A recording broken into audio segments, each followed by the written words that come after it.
자, 252쪽에 계약법인데요. 계약 총론인데 계약의 종류가 먼저 나오죠. 1번에 전형계약, 비전형계약. 수험상으로는 전혀 중요하지 않아요. 전형계약이라는 건 민법이 규정하고 있는 계약을 말해요. 15가지를 규정하고 있고, 그러니까 민법 조문에 이름이 다 써 있겠죠. 매매, 임대차, 교환 이런 거. 그래서 이름이 있으니까 유명계약이라고 불러요. 근데 계약은 자유의 원칙이기 때문에 법이 정하지 않고 있는 새로운 계약을 당사자 합의로서 만들어낼 수 있다고 했죠. 그럼 그런 계약은 전형적이지 않으니까 맨 밑에 뭐라고 됐냐면 비전형 계약. 그러니까 법전에 이름이 없겠죠. 그러니까 뭐라고도 불러요? 무명 계약, 이름 없는 계약 이렇게 말을 하고요. 별로 중요하지 않고 2번, 3번이 제일 중요한데 쌍무계약과 편무계약이 있어요. 쌍무계약이라는 건 서로 대가적 의미가 있으면, 대가가 있으면 쌍무고 2번에 대가가 없으면 편무라고 불러요. 그래서 대표적인 쌍무계약은 매매계약, 교환계약, 임대차계약 이런 거고요. 둘째 줄 마지막에 보시면 소비대차, 위임, 임치도 유상인 때는 쌍무계약이 된다. 그러니까 이 소비대차, 위임, 임치는 쌍무가 될 수도 있고 편무가 될 수도 있어요. 그러니까 소비대차라는 건 빌려 쓰는 건데 만약에 이자를 받으면 대가가 있는 거죠. 그럼 무슨 계약이 되는 거예요? 쌍무고, 만약에 무이자로 빌려주면 쌍무가 아니라 편무가 돼요. 그 다음에 이제 위임계약. 위임계약이라는 건 사건의 처리를 맡기는 계약이죠. 예를 들어서 변호사를 쓴다, 위임한다라고 하죠. 그러면 이 경우에 공짜로 하면 뭐겠어요? 편무. 무상이면 편무가 되고, 만약에 유상, 대가를 주기로 했다면 쌍무가 되는 거고요. 임치는 보관계약이라고 했죠. 물건을 보관시키는 건데 대가를 주고 보관시키면 쌍무계약이고 공짜로 보관하면 편무계약이 되는 거예요. 그럼 괄호 3번 조심하세요. 구별의 실익. 쌍무와 편무를 구별하는 실익은 쌍무계약에 있어서는 동시행의 항변권과 위험부담의 문제가 생깁니다. 편무계약에서는 없고요. 그 다음에 오른쪽에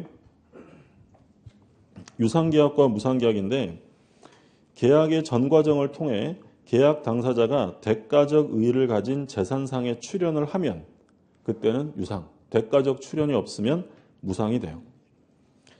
그래서 1번에 나와 있죠. 유상계약은 계약 당사자가 서로 대가적 의미 있는 재산상 출연을 하는 계약이고요. 매매, 임대차 이런 거고 모든 쌍무계약과 현상광고. 2번에 보시면 무상계약은 재산상 출연이 없는 거죠. 증여라든지 사용대차. 괄호 2번에 구별의 실익. 유상계약과 무상계약을 구별하는 실익은 매매에 관한 규정이 유상계약에 준용됩니다. 매매에 관한 규정은 대표적으로 계약금에 관한 규정, 그리고 담보책임에 관한 규정. 이런 것들은 유상계약에 준용되고요. 그러니까 계약의 종류는 쌍무, 편무가 있어요. 쌍무계약은 대가적 의의가 있는 거고 편무는 없는 거고요. 이때 쌍무와 편무를 구별하는 실익은 쌍무계약에는 뭐가 적용된다고 했냐면 동시이행의 항변권하고 위험부담. 아까 우리 매매계약하면 매매계약은 소유권을 넘겨주는 것으로 받는 대가가 금전이잖아요. 그게 매매계약이에요. 그러면 매매계약을 할 때는 서로 대가가 있는 거니까 이행할 때 어떻게 이행하라고 했어요? 동시에. 그럼 편무계약은 대가가 없잖아요. 그럼 동시행할 게 없는 거고, 그 위험부담은 우리가 다음에 공부할 거예요. 다음 시간에 공부할 텐데 그 대가에 대한 위험을 누가 부담할 거냐. 예를 들어서 매매계약을 했는데 매매 목적물이 자연재해로 멸실됐어요. 그러면 그 대가 위험을 누가 부담할 거냐? 대금 줄까요? 안 줄까요? 안 주는 게 원칙이에요. 그러면 이 경우에는 매도인이 대가 위험을 부담하는 거죠. 이건 나중에 볼 거니까 일단 쌍무계약과 편무계약을 구별하는 실익이 이런 거고, 그리고 유상계약과 무상계약의 구별이 있었는데, 그러니까 유상계약은 대가적 출연이 있으면 유상, 없으면 무상이에요. 그러면 이 유상과 무상을 구별하는 실익은 가장 대표적인 유상계약이 바로 매매계약이기 때문에 매매 규정을 유상계약에 준용합니다. 이때 이제 대표적으로 매매 규정은 계약금에 관한 규정, 담보 책임에 관한 규정, 이런 건 유상계약에 적용돼요. 우리 매매계약할 때 보통 뭐 줍니까? 처음에 계약하면서 계약금 계약을 하잖아요. 임대차 계약할 때 계약금 계약 해야 하네? 하죠. 왜냐하면 임대차도 무상계약이 아니라 뭐니까? 유상계약이니까. 이런 게 이제 여기에 적용되고요. 그리고 담보 책임은 앞에서도 여러 번 언급이 됐던 거죠. 예를 들어 매도인이 매수인에게 목적물을 넘길 때는 완전한 권리, 완전한 물건을 이전해 줘야 돼요. 근데 매매 목적물에 하자가 있다면 매도인이 매수인에게 책임을 져야 되는데 그런 책임을 뭐라고 부르냐면 담보 책임이라고 불러요. 이게 이제 계약법 마지막에 나오는데 입문 과정에서는 따로 안 봐요. 담보 책임이 계약법에서 제일 어려운 부분에 속해요. 이것까지 보면 머리에 지진다니까 일단 이런 게 있다라는 정도만 보시면 돼요. 그럼 예를 들어서 이런 경우 있을 수 있죠. 친구가 저한테 아파트를 하나 증여해 줬어요. 아파트를 하나 증여해 줬는데 증여받고 보니까 아파트가 수도관도 터져 있고요. 영 시원찮아요. 그럼 저는 그 친구한테 뭐 이딴 걸 줘? 이러면서 손해배상 청구하고 이럴 수 있을까요? 없을까요? 당연히 없겠죠. 왜 없어요? 공짜로 받았잖아요. 무상계약에는 이런 담보 책임이란 말이 나올 수가 없는 거예요. 그래서 유상계약에만 계약금에 관한 규정, 담보 책임에 관한 규정을 준용합니다. 구별되셨죠? 근데 사실 쌍무랑 유상 개념은 매우 이제 흡사해요. 그런데 우리 수험상으로 하나 좀 조심하실 점이 쌍무 계약은 모두 유상 계약에 해당이 돼요. 근데 유상 계약이 모두 쌍무 계약에 들어가는 것은 아닙니다. 그게 이제 얘 때문에 그래요. 현상 광고라는 계약이 있어요. 현상 광고라는 건 뭐 계약, 우리 민법이 정하는 전형 계약 중에 하나인데 얘는 어떤 거냐면 뭐 영화 같은 거 보면 서부 영화에 원티드 누구 잡아주시면 얼마 드려요 이런 거 써 있잖아요. 이 현상 광고예요. 우리 파출소 앞에 가도 파출소 앞에 현상 수배 해가지고 있잖아요. 그런 게 이제 현상 광고라는 건데 그러면 이 현상 광고 계약은요 청약과 승낙만으로 성립하는 계약이 아니에요. 얘는 물건의 인도나 지정 행위를 완료해야만 인정되는 계약이에요. 이런 계약을 뭐라고 부르냐면 요물계약이라고 불러요. 뭐 요물이라서 요물계약이 아니고 뭐겠어요? 물건의 인도를 요구하는 계약. 그러니까 요물계약과 대칭되는 개념은 낙성계약이에요. 그러니까 낙성계약은 승낙만 있으면 성립하는 거예요. 청약과 승낙, 합의만으로 성립하는 게 낙성계약이고 요물계약은 물건의 인도나 지정행위의 완료가 있어야만 성립하는 계약을 요물계약이라고 불러요. 대표적인 민법상의 계약이 현상광고고 그리고 우리 나중에 공부하겠지만 계약금 계약 아까 얘기했었죠? 계약금 계약은 말로만 하면 성립할까요? 계약금을 지급해야 될까요? 계약금 지급해야 돼요. 말로만 하면 성립 안 해요. 그럼 계약금 지급 인도가 있어야 성립하는 계약을 요물계약이다라고 불러요. 의미 구별되시죠? 그러니까 예를 들어서 하나 볼게요. 이 갑이라는 사람이 벽보를 붙였어요. 전봇대에다가. 예를 들어서 우리 집 나간 개 누렁이를 찾아요. 누렁이 사진 이렇게 붙여져 있고요. 뭐 특징, 누래요 이런 거 써 있고요. 전화번호 써 있고 찾아주시면 50만 원 드릴게요 라고 했어요. 그럼 이 사람이 지금 현상광고 계약에 뭘 한 거예요? 청약을 한 거예요. 청약. 얘가 이제 청약을 한 거죠. 근데 을이 지나가다가 이 벽보를 보고요. 여기다 전화 걸어서 제가 확실히 찾아드립니다. 라고 승낙을 했어요. 그러면 갑이 을에게 50만 원 주나요? 안 돼. 이건 청약과 승낙만으로 성립하는 게 아니고 그럼 언제 성립하는 거야? 누렁이 데려다 줘야 되는 거야. 물건의 인도나 지정행위의 완료가 있어야만 성립하는 계약을 요물계약이라고 해요. 그러니까 우리 시험범위에 들어가는 전형계약은 대부분 다 낙성계약이에요. 그러니까 매매계약이죠. 매매계약. 매매계약은 대금을 지급함으로써 성립할까요? 약정하면 성립할까요? 약정만 하면 성립하는 거예요. 그런데 요물계약은 약정뿐만 아니라 더 추가적으로 들어가는 게 있어야 돼요. 그러면 요 차이점은 이 쌍무와 유상의 차이점은 쌍무계약은 계약이 성립된 이후에 대가적 의미가 있는지 없는지를 보는 거고요. 유상과 무상은 계약 성립의 전 과정을 통틀어 대가적 출연이 있는지를 본다라고 해요. 무슨 말인지 느낌이 좀 오나요? 얘 한번 보세요. 자, 얘가 누렁이를 데려다 줬어요. 갑과 을 사이의 관계를 보죠. 그럼 얘가 누렁이를 데려다 주면 이제 현상광고 계약이 성립이 돼요. 그러면 이제 갑은 을에게 얼마 줘야 돼요? 50만 원 줘야 돼요. 근데 을은 갑에게 이제 해줄 게 있어요, 없어요? 누렁이를 데려와야 계약이 성립한다고 했죠. 그럼 계약이 성립된 이유를 보면 갑은 이제 을에게 50만 원 줘야 되는데 을은 갑에게 더 이상 해줄 게 있어요, 없어요? 없는 거예요. 그러면 계약의 성립 이후를 살펴본다면, 걔를 데려온 이유를 살펴보면 대가적 의미가 있어요? 1박만 주는 거예요. 1박만. 그러면 성립 이유를 보면 이 현상 광고 계약은 쌍무예요, 편무예요? 편무 계약이 돼요. 그런데 계약 성립의 전 과정을 살펴보면 얘가 괜히 50만 원을 주는 게 아니라 을도 반대급부를 했어야 안 했어요? 성립의 전 과정을 보면 했죠. 그러면 성립의 전 과정을 살펴보면 무상계약이 아니라 뭐가 돼요? 유상계약이 돼요. 그러면 얘만 아니면, 현상광고만 아니면 유상계약과 쌍무계약은 똑같아요 하고 끝나면 되는데 얘 때문에 유상과 쌍무가 완전히 일치하진 않아요. 그러니까 현상광고는 편무계약이면서 어디에 속한다고요? 유상계약에 속해요. 그러니까 바꿔서 얘기하면 쌍무계약은 모두 유상계약이다라고 하면 오해가 있어요. 그건 맞아요. 근데 유상계약이 모두 쌍무계약이다라고 하면 틀리죠. 유상계약이면서 쌍무가 아니라 뭐니까? 편무. 그럼 유상계약하고요, 쌍무계약하고 어느 게 더 넓어요, 범위가?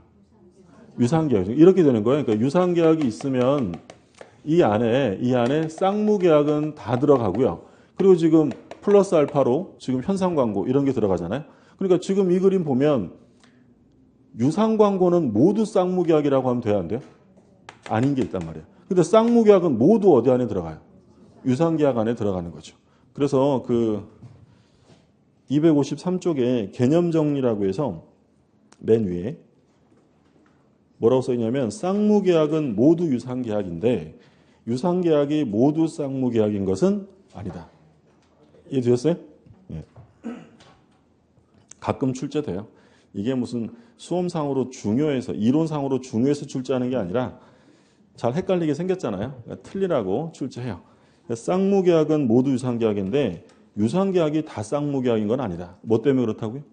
현상광고. 현상광고는 편무계약이면서 유상계약에 해당이 됩니다. 그 다음에 이제 낙성계약, 요물계약 지금 설명드린 내용이에요. 합의만으로 성립하면 낙성, 물건의 인도가 필요하면 요물. 그래서 둘째 줄에 요물계약 둘째 줄에요.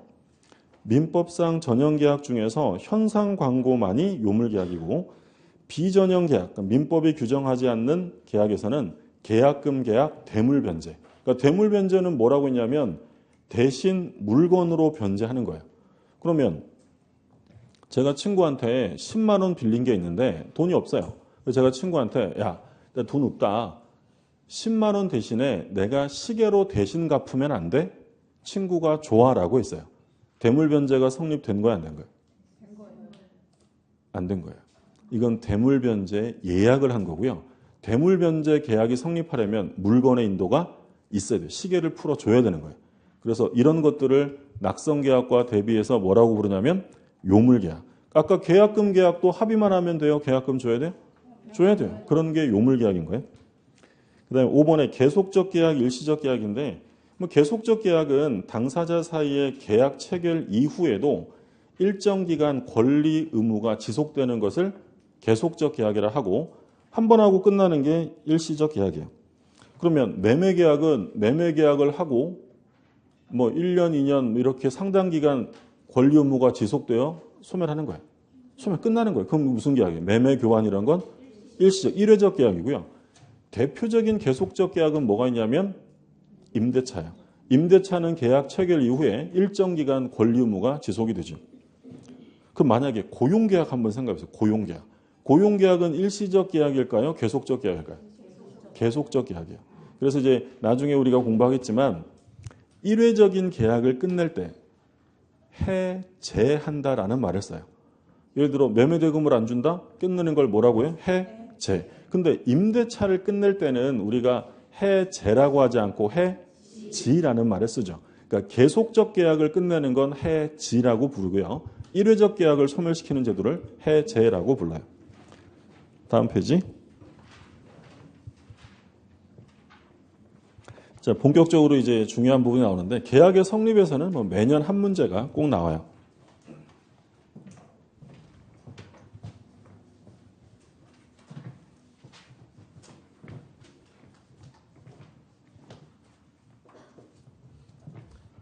계약이 성립하려고 합니다. 갑이 을에게 야, 내 부동산 1억 원에 안 살래? 라고 의사표시를 하죠. 그런 의사표시를 뭐라고 했어요? 청약이요. 약속을 청하는 거고 을이 좋아 내가 살게 라고 승낙을 하면 얘네 둘이 합쳐져서 계약이 이루어집니다. 그래서 계약이라는 법률 요건은 의사표시가 몇 개 들어가냐면 2개. 단독행위는 의사표시가 몇 개겠어요?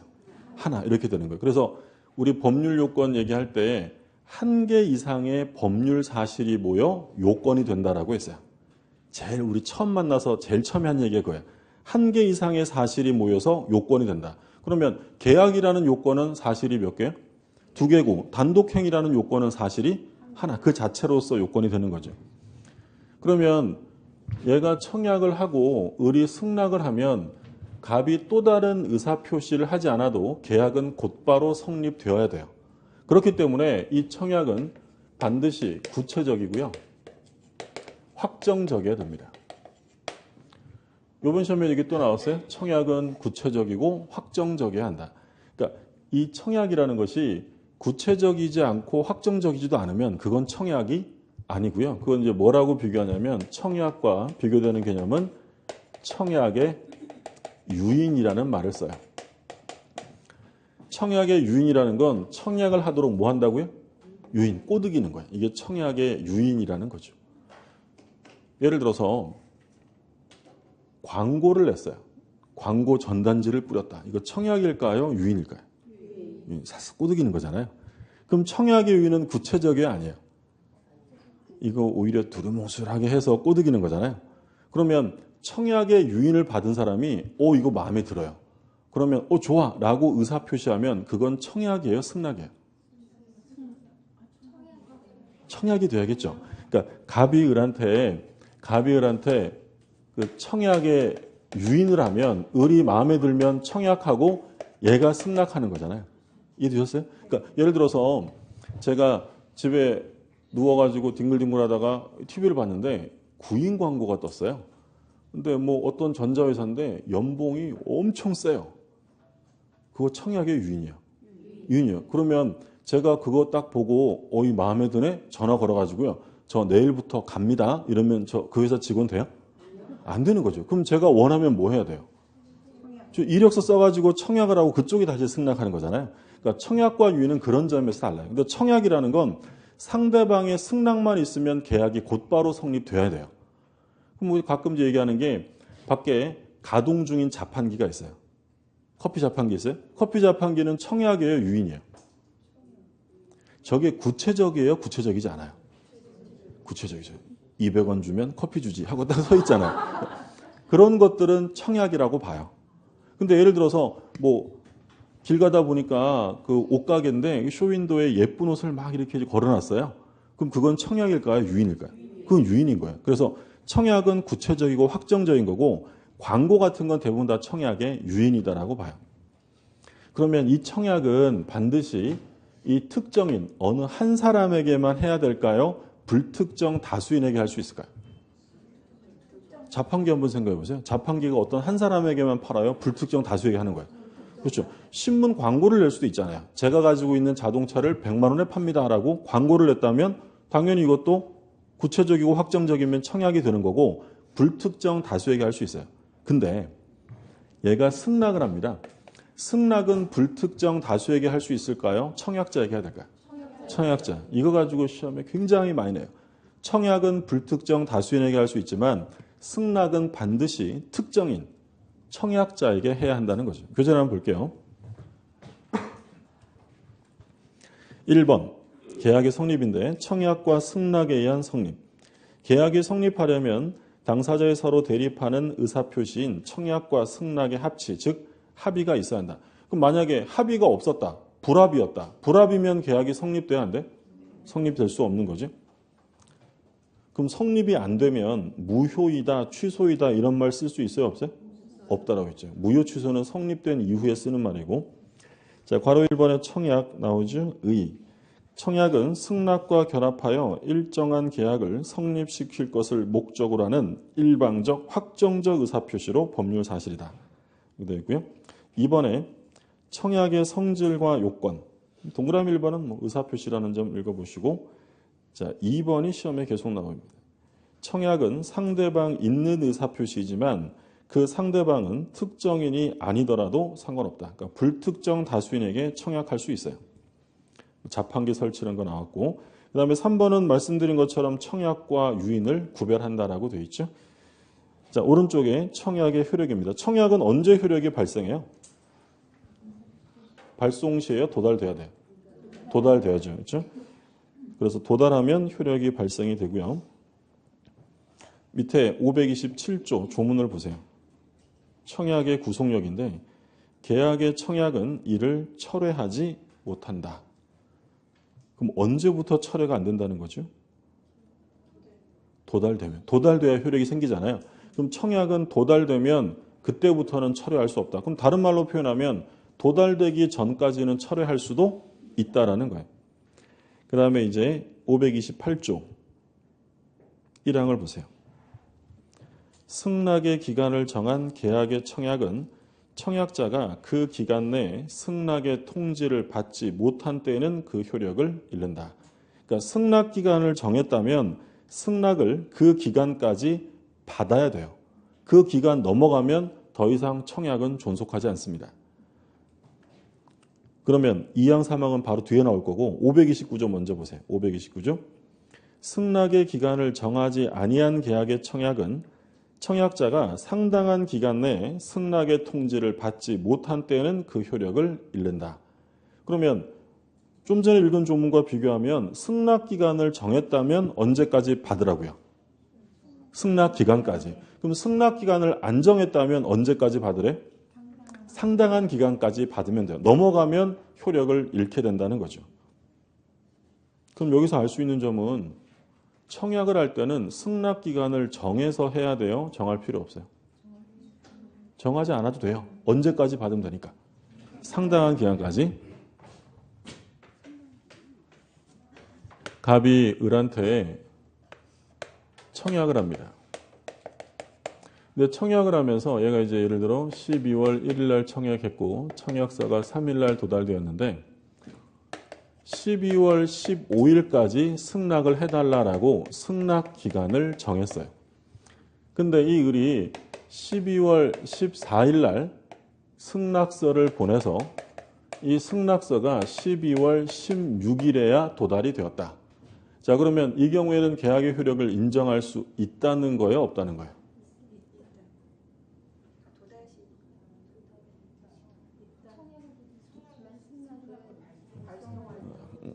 그 발시인주를 기억하고 계셨군요. 예, 531조를 잠깐 볼게요. 맨 밑에 257쪽에 보면 격지자 간의 계약은 257쪽 맨 밑에 격지자 간의 계약은 승낙의 통지를 발송한 때 성립한다. 발시인주예요. 자, 그럼 좀 전에 528조 1항에서 뭐라고 했냐면 승낙 기간을 정했으면 언제까지 받으래요?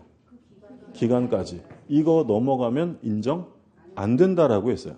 그러니까 지금 문제가 되는 게 뭐냐면 528조 1항과 531조가 서로 충돌하는 모습을 보여요.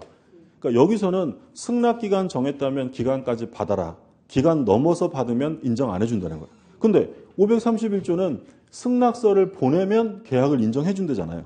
그럼 이 규정과 이 규정이 충돌하는데 이거 어떻게 볼 거냐? 그러니까 이제 소위 조화로운 해석을 어떻게 할 거냐라는 문제인데요. 조화로운 해석은 우리 통설은 섞으라는 거예요. 섞으면 일단은 며칠 날 인정이 돼요. 발송한 날. 14일 날 인정이 돼요. 근데 그게 계속 인정되려면 승낙기간 안에 들어가야 돼요. 만약에 승낙기간을 넘어버리면 인정되었던 효력은 없던 일로 됩니다. 그거를 뭐라고 표현하냐면 승낙기간 내 부도다를 해제 조건으로 우리 조건할 때 많이 봤던 해제 조건으로 발신 시에 효력이 인정이 된대요. 그러면 해지 조건 가운데 나와 있으니까 성취되면 효력이 발생해요, 소멸하는 거예요? 소멸하는 거예요. 그러면 발송할 때 14일 날 인정이 되는데 만약에 승낙 기간 안에 도달이 안 되면 인정되었던 효력은 어떻게 된다고요? 없어진다라는 거예요. 무슨 말인지 드셨어요? 만약에 12월 15일에 도달이 됐어요. 그럼 계약은 며칠 날 인정이 돼요? 14일 날 인정이 되는 거야. 그러니까 일단 발송한 날에, 발신주에 따라서 발송한 날에 인정을 해주는데, 근데 그게 계속 인정이 되려면 정해진 기간까지 도달이 돼야 하는 거예요. 만약에 정해진 기간을 넘어가 버리면 이제 인정되었던 효력은 싹 다 없어지는 거예요. 그럼 결론은 15일을 승낙기간으로 정했는데 14일 날 보내서 16일 날 도달이 되었다. 그러면 결론은 계약의 효력이 인정되는 거야, 안 되는 거야? 안 된다라는 거야. 그래서 승낙기간을 정했다면 그 계약의 효력이 인정되려면 반드시 승낙기간까지 받아야 돼요. 그럼 승낙기간까지 받았다면 발신주에 따라서 격지자라면 언제부터 인정이 되는 거야? 발신했을 때부터 인정하는 거야. 근데 승낙기간을 안 정했대요. 그럼 언제까지 받으라고요? 상당한 기간까지. 그러니까 우리 민법에 보면 상당기간이라는 말이 여러 번 나오는데 상당기간이 며칠일까? 그런 건 고민하지 마세요. 우리가 신경 쓸 문제가 아니고 그건 법원이 구체적인 사건마다 어느 정도인지를 판결할 거니까 우리는 그냥 상당기간이라고만 생각하면 돼요. 상당기간 안에 받아야 되는데 상당기간 넘어가 버리면 효력이 인정될 수 없다라는 거예요. 이거 이해되셨죠? 이게 좀 어려운 부분에 속하는 건데 이해를 하셨다니 매우 만족스럽습니다. 자, 256쪽을 계속 보죠. 자, 그 다음에 승낙이 나옵니다. 의의가 나오는데 1번 승낙의 상대방. 아까 비교해서 중요하다고 했죠. 승낙은 청약과 달리 반드시 특정인에게 해야 돼요. 청약과 다르고. 2번에 변경을 가한 승낙이에요. 그럼 뭐라고 써있냐면 청약에 조건, 기타 변경을 붙인 승낙은 승낙으로서의 효력이 생기지 않지만 이러한 승낙을 청약의 거절과 함께 새로운 청약을 한 것으로 보고 있다. 그러니까 얘가 가비을한테 야, 너 우리 집 1억 원에 안 살래? 1억 원에 매도하겠다는 청약을 한 거예요. 그러면 계약이 성립하기 위해서는 이 청약을 온전하게 승낙을 해야 되는데 을이 뭐라고 하냐면 내가 9천만 원에 매수할게 라고 승낙을 했다는 거예요. 진정한 의미의 승낙이 아니잖아요. 이런 승낙을 지금 뭐라고 부르는 거예요? 변경을 가한 승낙이다라고 이름을 붙인 거죠. 그러니까 결론은 이건 합의에 이른 거예요? 불합이에요?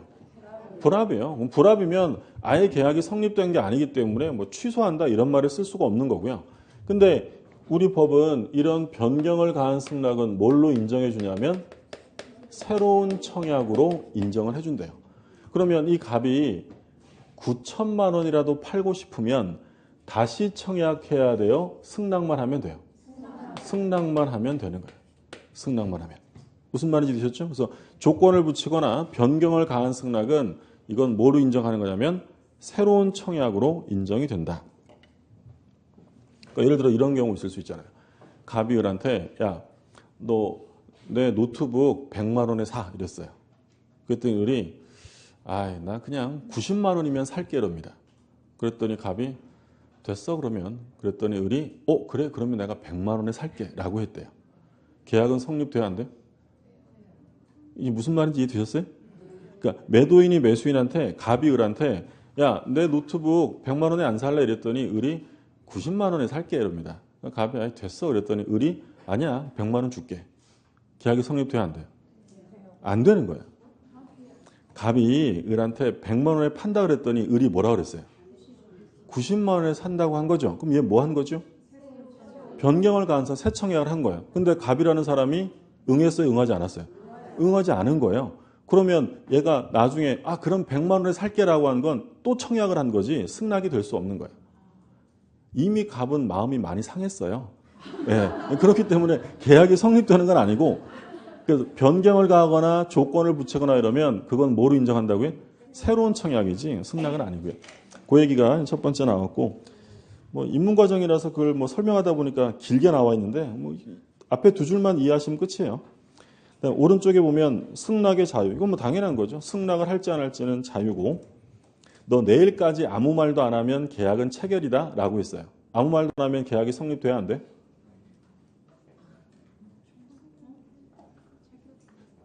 얘가 야 내일까지 답변해줘. 너 내일까지 아무 말도 안 하면 계약이 성립된 것으로 인정할게. 내일까지 아무 말도 안 하면 계약이 성립돼야 안 돼?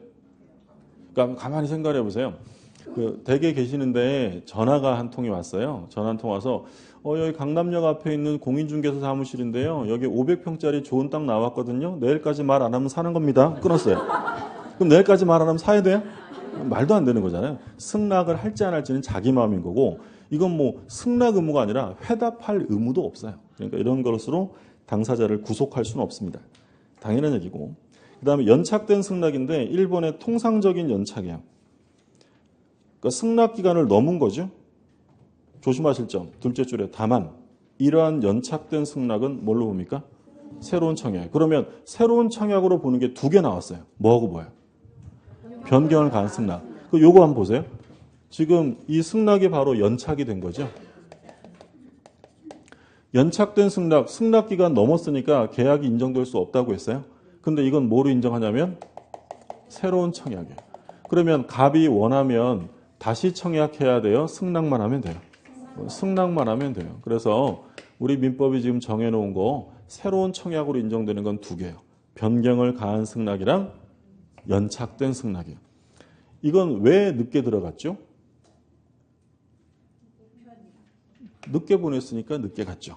이런 연착을 통상적인 연착. 늦게 보냈으니까 늦게 들어간 거예요. 이게 통상적이고. 근데 이제 문제는 비통상적 연착이 있어요.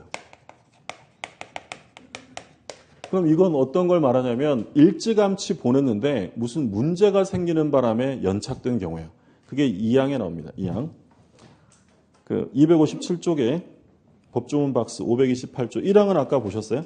승낙 기간을 정했다면 언제까지 받으라고요? 그 기간까지. 그 기간까지 발송하래요? 받으래요? 받아야 되죠. 받지 못하면 효력은 없고. 그 다음에 2항을 보세요. 승낙의 통지가 전항의 기간 후에 도달한. 전항의 기간은 다른 말로 승낙 기간을 말하겠죠. 승낙 기간 후에 도달한 경우에 보통 그 기간 내에 도달할 수 있는 발송인 때는 청약자는 지체 없이 상대방에게 그 연착의 통지를 하여야 한다. 그러나 도달 전에 지연의 통지를 발송한 때는 그러하지 아니하다. 그러니까 비통상적인 연착의 경우에는 뭘 해주라는 거예요? 연착에 통지해주라는 거예요. 3항 청약자가 전항의 통지를 하지 아니한 때는 승낙의 통지는 연착되지 아니한 것으로 본다.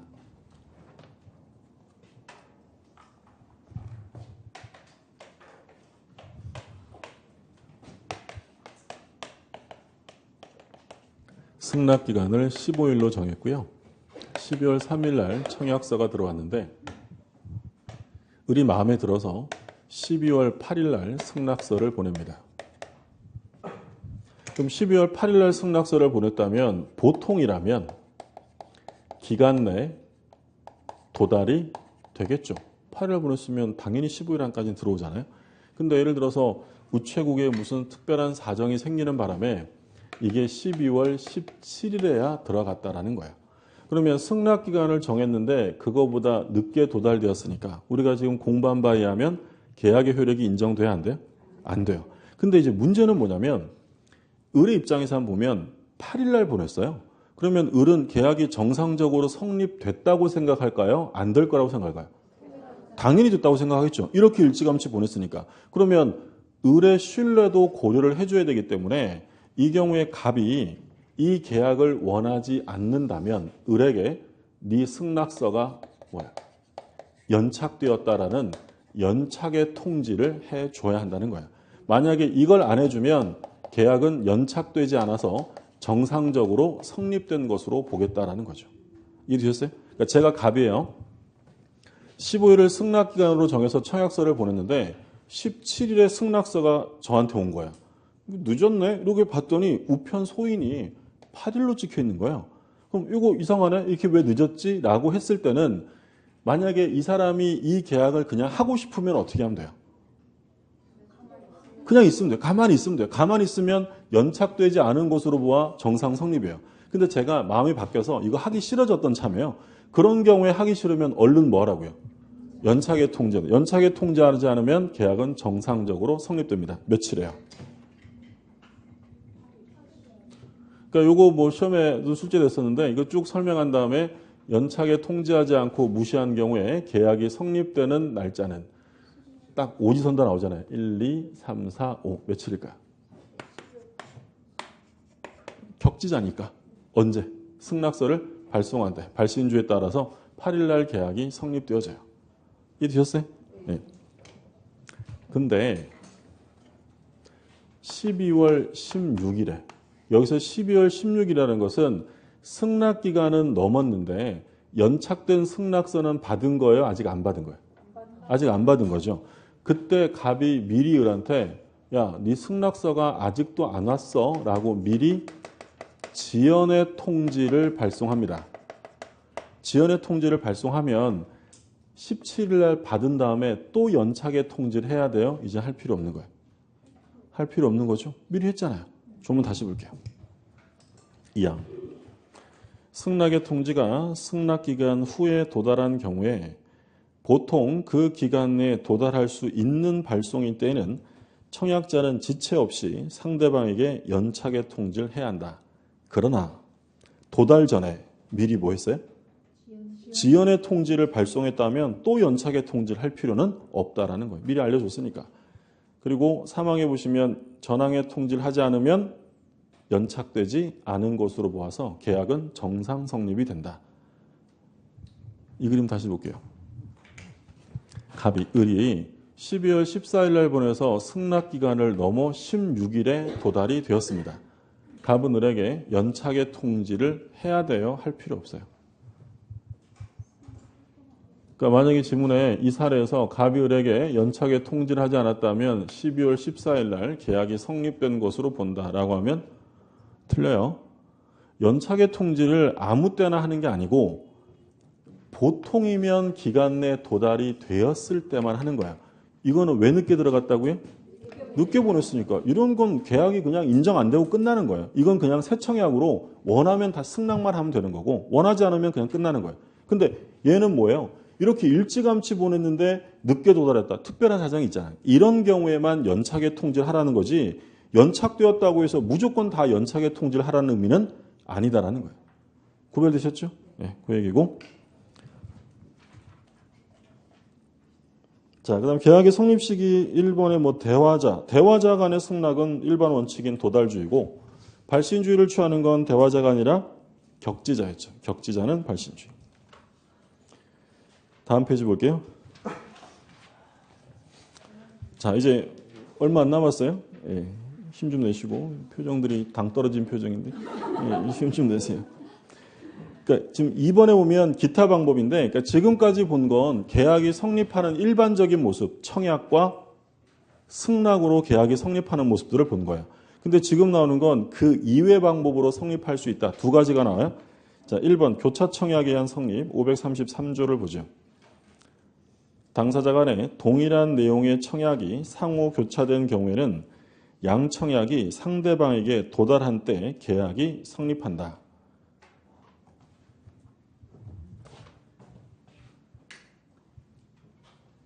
그러니까 제목 그대로 청약이 어떻게 됐다고요? 서로 교차했다. 갑이 을한테 야, 너 내 건물 1억 원에 안 살래? 라고 매도에 청약을 해요. 12월 1일 날에서 12월 4일 날 도달되었다. 그럼 을이 받아보고 응 내가 살게 라고 하면 이런 의사표시를 뭐라고 부른 거예요? 승낙이라고 부른 거예요. 근데 12월 3일 날 그러니까 여기서 12월 3일이라는 것은 청약서를 받기 전이에요. 그러니까 을이 갑의 청약이 있다는 사실을 전혀 모르는 상태에서 을이 갑에게 야 내가 네 건물 그거 1억 원에 사면 안 되니? 라고 청약을 해서 12월 5일 날 도달된 거예요. 갑이 12월 5일 날 뜯어보니까 소름이 확 돋아요. 내가 한 얘기랑 똑같은 얘기를 한 거잖아요. 그럼 이 경우에 의뢰한 건 승낙은 아니지만 굳이 계약을 성립시키지 않을 이유는 없잖아요. 이런 경우에도 계약은 성립이 돼요. 근데 이때 계약이 성립이 되려면 교차된 청약의 내용은 반드시 같아요. 동일한 내용이에요. 동일 내용이고, 그 다음에 두 번째, 계약의 성립 시점이에요. 3일일까요? 5일일까요? 얘가 한 게 승낙이에요? 청약이에요? 청약이 그럼 며칠이에요? 5일이에요. 두 가지가 핵심이에요. 조문 다시 볼게요. 당사자 간에 동일한 내용의 청약이 상호 교차된 경우에는 양 청약이 상대방에게 뭐한 때? 도달한 때. 그러니까 양 청약이 상대방에게 발송된 때라고 하면 틀리겠죠. 양 청약이 모두 다 도달되어야 계약은 성립합니다. 그 다음에 이제 밑에 의사실현에 의한 계약의 성립이 나오죠. 청약자의 의사표시나 관습에 의하여 승낙의 통지가 필요하지 아니한 경우에는 계약은 승낙의 의사표시로 인정되는 사실이 있는 때 성립한다. 그러니까 승낙이라는 의사표시는 없었지만 승낙으로 볼 수 있는 뭐가 있다는 거예요. 사실. 그럼 계약은 성립된다. 어떤 애가 문방구에 가가지고요. 마음에 드는 노트가 있어서 거기다가 자기 이름을 적었어요. 그러면 노트 매매 계약 성립된 거야, 안 된 거야? 된 거예요. 거기다 이름 쓰는 순간. 예를 들어서 유료 주차장이 있잖아요. 그럼 제가 유료 주차장에 차를 갖다가 댔어요. 그럼 이 경우에 주차 요원과 계약을 해야만 성립할까요? 차를 대는 순간 성립하는 거예요. 되는 순간 성립하는 거예요. 승낙은 아니지만 승낙으로 볼 수 있는 사실이 있다면 계약이 성립되어진다. 자, 오른쪽에 하나 조심하실 점, 동그라미 2번이에요. 의사실현에 의한 계약의 성립 시기는 승낙으로 인정되는 사실이 있는 때 성립하는 것이며 청약자가 그 사실을 인식할 것을 요구하지는 않습니다. 주차요원이 차가 들어왔네라는 걸 알아야 성립해요. 차를 대는 순간 성립하는 거예요. 되는 순간. 인식은 요건이 아닙니다. 자, 그 다음에 이제 문제가 있죠. 문제 하나 보고 마칠게요. 청약과 승낙에 의한 계약의 성립으로 틀린 것입니다. 1번. 청약과 승낙의 주관적, 객관적 합체에 의해 계약이 성립한다. 그렇죠. 2번. 승낙 기간을 정한 계약의 청약은 청약자가 그 기간 내 승낙의 통지를 받지 못한 때에는 원칙적으로 효력을 잃는다. 승낙 기간을 정했다면 언제까지? 그 기간까지 받아야 돼요. 맞는 얘기고. 3번. 계약의 본질적인 내용에 무의식적 불합의가 있는 경우 계약을 취소할 수 있다.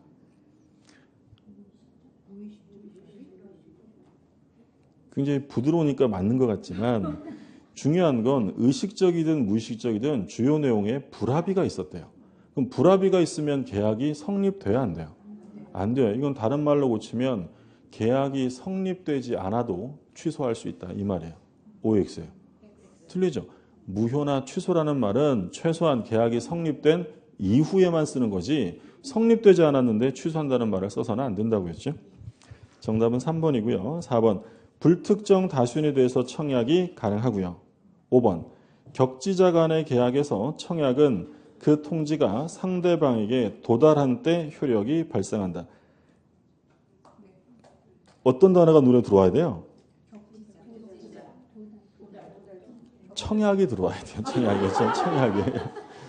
이 짧은 문구 속에서 견해가 서로 엇갈리는데 격지자 간의 승낙이라고 하면 틀린 질문이 되는 거예요. 승낙은 발신주인데 이건 좀 승낙이 아니라 뭐예요? 청약이죠. 청약은 도달한 때 효력이 발생이 돼요. 그래서 이거 할 때 조심하시라고 한 게 격지자 중에서 발신주의를 취하는 건 뭐밖에 없다 그랬어요? 승낙밖에 없는 거예요. 격지자라 하더라도 원칙은 전부 다 도달주의. 도달주의가 원칙인데 승낙만 발신주의. 그럼 당연히 청약은 그러니까 이 그림에서 보면 1일 날 청약해서 3일 날 들어갔다. 청약은 언제 효력이 발생하는 거예요? 3일 날. 그러니까 도달하기 전까지는 처리할 수 있다고 한 거죠. 근데 격지자 간의 승낙은 언제 효력이 생긴다고 했냐면 승낙서를 발송한 때 발신주의가 됩니다. 그래서 틀린 지문은 3번만 틀린 지문이고요. 그 다음에 이제 계약 체결상 과실 책임부터는 다음 주에 이어서 봅니다. 다음 주가 마지막이죠? 네, 벌써 개강한 게 엊그제 같은데 종강이네. 네. 고생들 많으셨고요. 다음 주에 뵙겠습니다. 수고하셨습니다.